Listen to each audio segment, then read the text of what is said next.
Effroyable incendie en Irak, au moins 100 morts et plus de 150 blessés dans une fournaise infernale lors d'un mariage pseudo-chrétien dans la ville de Karakosh, l'ancienne Ninive de la Bible.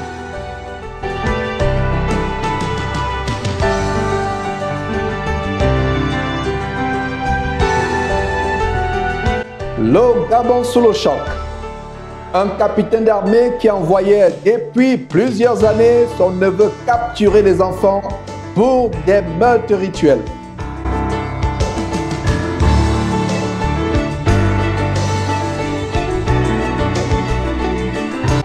Nouvelle découverte sur les pratiques de magie juive des pasteurs francs-maçons Yves et Ivan Castano d'ICC, Kabbale, arbre de vie, boule de cristal, astrologie, démonologie, etc.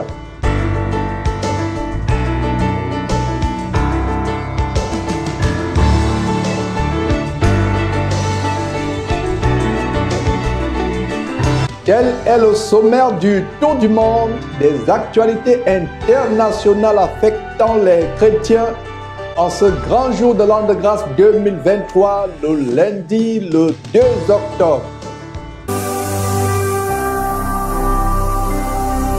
Jésus-Christ TV, vous connaîtrez la vérité et la vérité vous affranchira. Nous commençons donc ce tour du monde avec cette triste nouvelle du côté de l'Irak, dans la région de Karakosh. La région de Karakosh, c'est l'ancienne Ninive de la Bible où un effroyable incendie a décimé les invités dans un mariage pseudo-chrétien. Quelque chose d'effroyable, une fournaise infernale qui a fait plus de 150 blessés, ainsi que au moins, j'imagine, la douleur insoutenable des familles par rapport à ce décès. La ville de Ninive, dans la Bible, avait échappé à une terrible punition de Dieu. Et quand nous avons appris que cet incident s'est passé à Karakosh, qui est la ville de l'ancienne Ninive dans la Bible, où Jonas a été envoyé pour avertir le peuple de Ninive, les Niniviens, par rapport à la colère qui devait détruire cette ville. Donc voilà, mes frères et sœurs, plusieurs dizaines de familles qui sont éprouvées, éplorées, pleurant leurs morts. J'imagine la douleur des mariés qui, heureusement, ont échappé à ce cauchemar, à cette terrible tragédie. Les gens n'ont pas eu le temps de dire au revoir à leurs membres, à leurs proches. Ils ont été surpris par ce feu bizarroïde qui, en quelques secondes, a enflammé, embrasé le grand hangar où ces festivités se passaient. Comme je l'ai toujours enseigné, nous devons vivre chaque jour comme si c'était le dernier jour de notre vie, nous repentir, et je profite de ces catastrophes à travers le monde, de ces incidents pour évangéliser des mariés qui entraient dans cette merveilleuse alliance du mariage, ont été choqués en constatant que cette joie, ce bonheur qu'ils pensaient enfin avoir s'est transformé à un terrible cauchemar, à un véritable enfer sur terre. Suivons quelques témoignages des survivants de cette catastrophe. Ils étaient sur le point de danser un slow et puis ils ont allumé ce truc pour la danse qui a pris feu. Y avait-il beaucoup de monde dans la salle? Oui, beaucoup de gens. La salle était pleine. J'étais dans le couloir. Quand c'est arrivé, ma mère était dans la salle de bain. Je ne l'ai pas trouvée ensuite. J'ai cherché mon fils, ma fille, ma femme, mon père.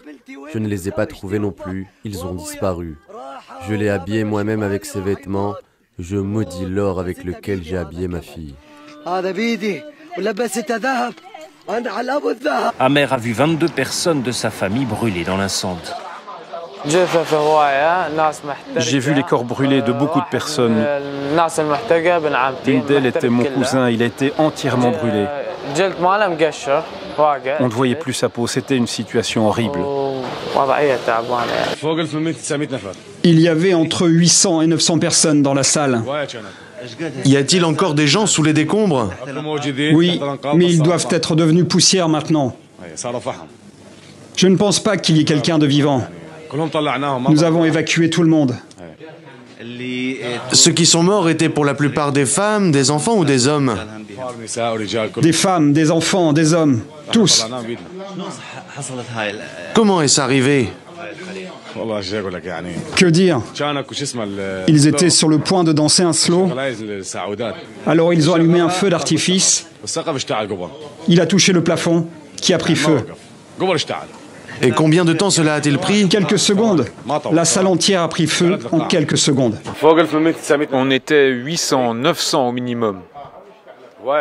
Il y a des cadavres sous les décombres, mais ils ont été brûlés. Nous, on a fait sortir tout le monde.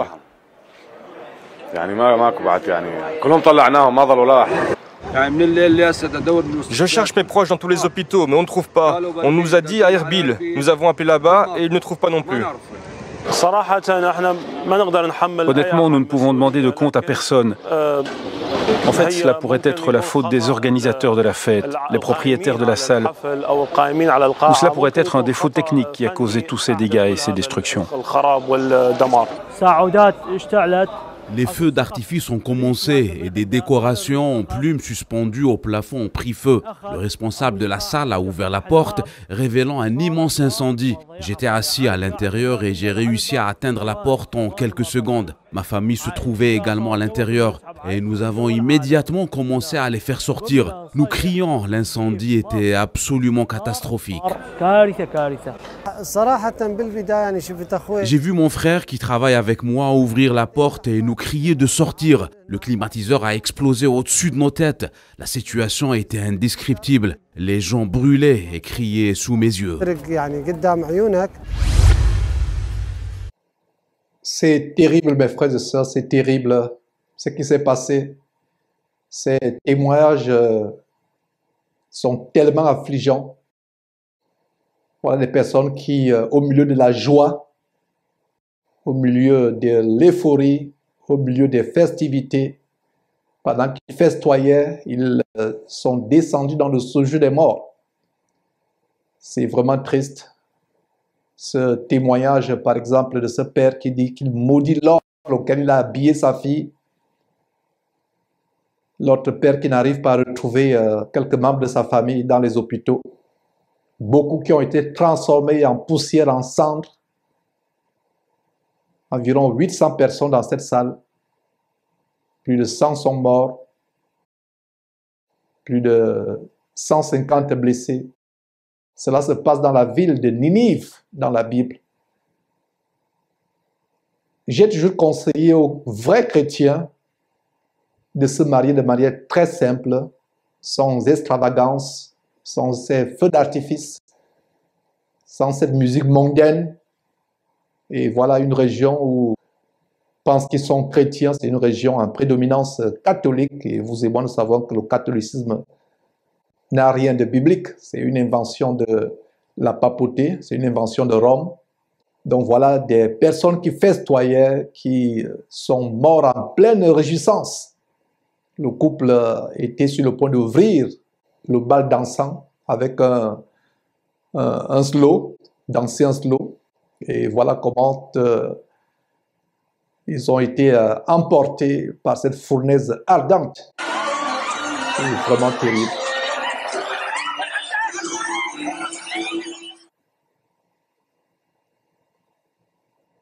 La débandade dans la salle, voilà quelques images que nous avons pu obtenir. Quelqu'un qui a pu filmer, voilà le couple en question qui a pu échapper. La femme a perdu la voix. Depuis ce temps, elle ne parle plus. Elle a perdu la voix. Voilà son mari. Les deux ont échappé à ce carnage.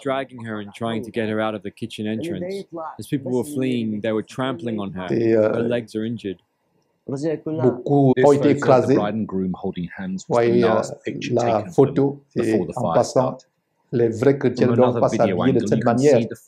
Lors des mariages, vous devez couvrir votre corps. C'est un mariage qui n'honore pas Dieu.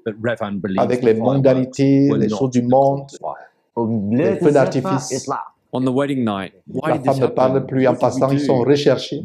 Là, on les interviewe, c'est dans un endroit caché parce qu'on les recherche pour les tuer, pour les brûler, pour les lapider, afin de pouvoir apaiser la colère. Donc, ils ont été obligés de se cacher. Ce journaliste, je crois, d'une chaîne australienne, si je me trompe, les interviews, voilà la bague de mariage, etc. Mes frères, c'est terrible. Beaucoup sont morts, famille éprouvée. Voilà une catastrophe terrible, mes frères et sœurs. Some people lost 3, 4, even 5 members of their own family. Il y a des familles qui ont perdu jusqu'à 5, 6, d'autres même, comme le monsieur qui témoignait avoir perdu 22 membres d'une famille, d'une même famille. Donc voilà ce couple qui est recherché pour être lapidé, pour être tué. Et parce qu'on leur reproche ce qui s'est passé. Revan and Hanin's big day, their happy day, will forever. Le mariage doit être tellement simple, sans ces extravagances. C'est terrible. Depuis que nous avons commencé ces diffusions, presque chaque semaine, nous venons montrer une catastrophe à travers le monde. Ce fut le cas avec l'incendie apocalyptique d'Hawaï. Ce fut les tremblements après une semaine, quelques jours après, ce fut les tremblements de terre au Maroc. Tremblements de terre au Maroc qui ont emporté des milliers de personnes. Par la suite, ce fut des inondations cataclysmiques en Libye. Plus de 20 000 morts. Des cadavres, des milliers de cadavres enterrés dans les tranchées communes, dans les fosses communes. Ce qui est surprenant, c'est que la Libye défraie la chronique à cause de l'esclavage. L'esclavage des Noirs africains, des Africains comme eux-mêmes. Et voilà comment la colère de Dieu a frappé ce pays. Ils ont été enterrés exactement comme les Noirs africains esclaves et migrants qu'ils enterraient dans des fosses communes. On a montré cela. La colère de Dieu sur la terre, les habitants de la terre, avec toutes ces abominations. Voilà plus de 2000 ans, peut-être 3000 ans, après que Jonas ait prêché la repentance à Ninive. Voilà la ville de Ninive, appelée aujourd'hui Karakosh, qui est frappée par cette tragédie, tout simplement à cause des excès, de l'extravagance, de la fanfaronnade. Si on avait enseigné la vraie parole à ces gens, et si ces gens avaient cru à la vraie parole, ils comprendraient que ce n'est pas comme ça que les chrétiens célèbrent les mariages. Les chrétiens célèbrent les mariages dans la solennité. C'est un moment de rendre grâce à Dieu pour cette nouvelle union qui commence. Ce n'est pas l'occasion de se livrer à des mondanités, à des frivolités, à des voluptés. Je reviens encore sur ce père qui maudissait l'or, les bijoux, l'or avec lequel il avait habillé sa fille. Beaucoup sont morts, beaucoup sont actuellement dans le coma. D'autres ont des brûlures graves. Certains seront paralysés à vie. C'est l'occasion de nous rappeler, mes frères et sœurs, que la mort n'est pas seulement pour les autres. La mort, c'est pour tout le monde. Donc, toi qui suis cette émission, ce n'est pas par hasard que tu la suis. Si tu la suis, c'est que Dieu a voulu que tu la suives et que tu comprennes que ce qui est arrivé à ces gens de Karakosh ou Ninive peut t'arriver de quelque manière que ce soit. Nous devons vivre chaque jour comme si c'était le dernier jour sur terre. Soit que Jésus-Christ revient pour emporter la vraie Église et détruire ce monde, livrer ce monde à des effroyables cataclysmes, détruire ce monde par le feu, Ce feu qui est arrivé à Ninive ou Karakosh n'est rien comparé au feu immense, à la fournaise ardente qui embrasera le monde entier quand le Seigneur Jésus-Christ reviendra. C'est l'occasion de la repentance, c'est l'occasion de s'examiner. Si tu vis dans la fausseté, le mensonge, la frivolité, la prostitution, le faux, l'escroquerie, le sexe avant le mariage, l'adultère, la pornographie, la masturbation, sache que cela peut t'arriver. Beaucoup sont entrés dans le séjour des morts en dansant, en se réjouissant, en mangeant, peut-être même en s'enivrant. Voilà comment ils sont morts. Ils n'ont pas eu le temps de se repentir. Voilà comment ils se retrouvent dans le séjour des morts soudainement et plus tard en enfer, quand l'enfer sera ouvert. Cela nous rappelle une écriture merveilleuse de Jésus-Christ que j'aime citer chaque fois qu'il y a ces catastrophes. C'est Luc chapitre 17 au verset 26. C'est un terrible avertissement, un avertissement terrifiant du Seigneur Jésus-Christ par rapport à la fin des temps. Voilà ce que le merveilleux, glorieux, tout-puissant Seigneur Jésus-Christ dit. Luc chapitre 17, verset 26. Ce qui arriva du temps de Noé arrivera de même au jour du Fils de l'homme. Les hommes mangeaient, buvaient, se mariaient et mariaient leurs enfants jusqu'au jour où Noé entra dans l'arche. Le déluge vint, il les fit tous périr. Au temps de Noé, c'était le déluge d'eau, mais au retour de Jésus-Christ, ce sera le déluge de feu. Le feu va pleuvoir du ciel, un feu terrible, un océan, je dirais même des océans et des océans de feu, embrasant le monde entier. Quelle ne doit pas être notre crainte, notre frayeur pour échapper à ces moments terrifiants? La mort n'est pas pour les autres. Sache que ce qui est arrivé à ceux qui sont morts peut arriver. Nous qui sommes encore vivants aujourd'hui, vous et moi qui présentons cette émission, nous ne sommes pas meilleurs que ceux qui sont morts. Si vous et moi nous sommes en vie actuellement, c'est parce que la grâce de Dieu est sur nous. C'est l'occasion de se repentir, de pleurer sur sa vie, sur ses péchés, de demander pardon à Dieu pour tous ces enfants qu'on a avortés, pour tout cet argent qu'on a volé, qu'on a escroqué, qu'on a pris au travers de la corruption. Si on est par exemple fonctionnaire, tout cet argent qu'on a détourné, demander pardon à cet argent obtenu parce qu'on s'est prostitué. Demander pardon pour les mensonges. Nous devons nous repentir. La fin est proche. Cette catastrophe qui est arrivée à Ninive, actuellement connue sous le nom de Karakosh, sera une étincelle comparée aux océans de feu qui vont pleuvoir sur le monde entier quand le Seigneur Jésus-Christ viendra prendre son Église.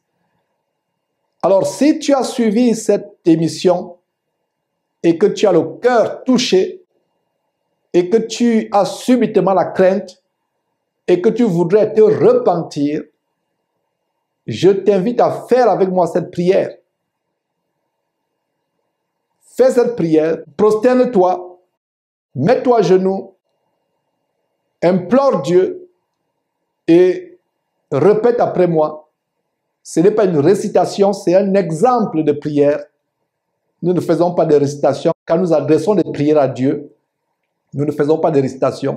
Donc, je ne vous donne pas quelque chose à réciter, à mémoriser et à faire comme prière de temps en temps. Non, c'est un exemple. C'est un modèle, c'est un exemple. Vous pouvez vous-même ajouter vos propres paroles, prier selon votre inspiration, mais c'est un modèle pour vous guider. C'est un modèle de prière de repentance pour ceux qui ne savent pas comment faire des prières de repentance.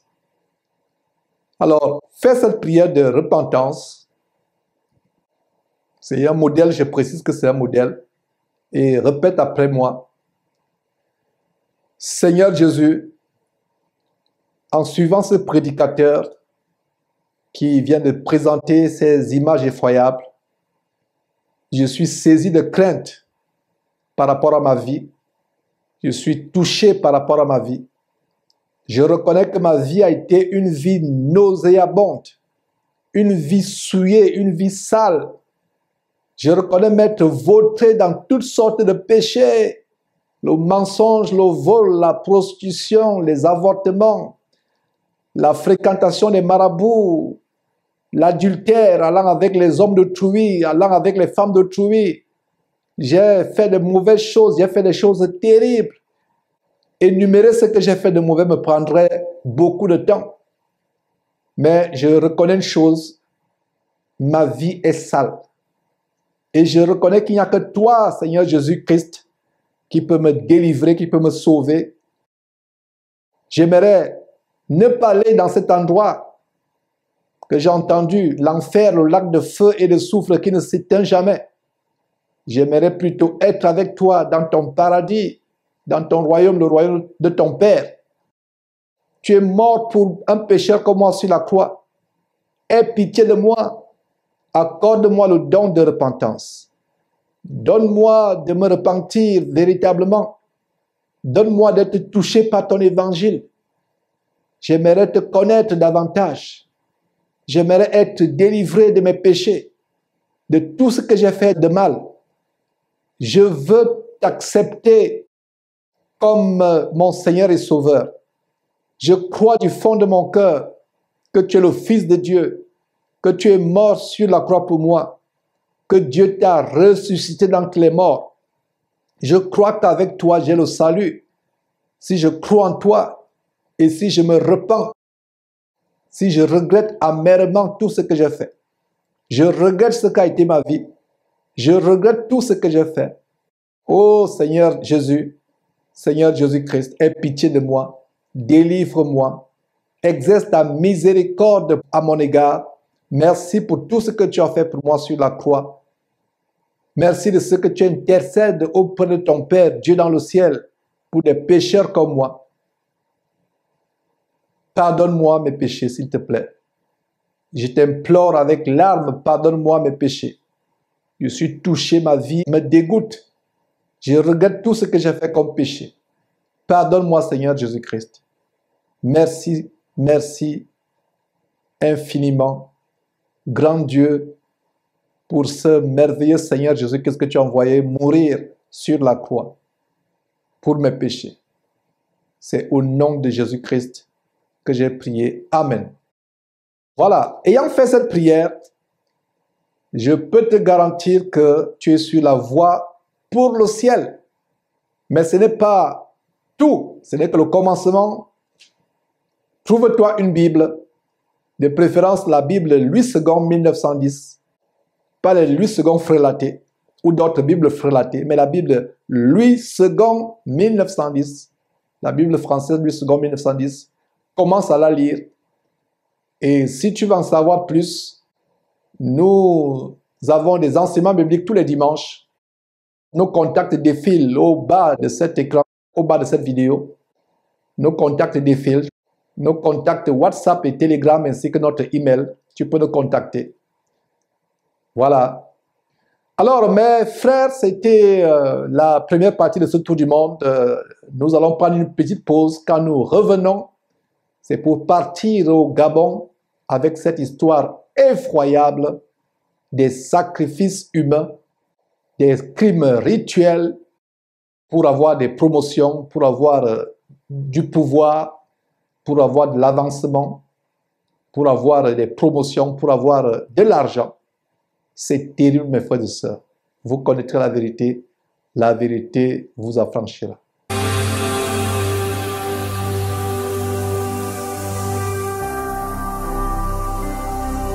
Jésus-Christ TV, vous connaîtrez la vérité et la vérité vous affranchira.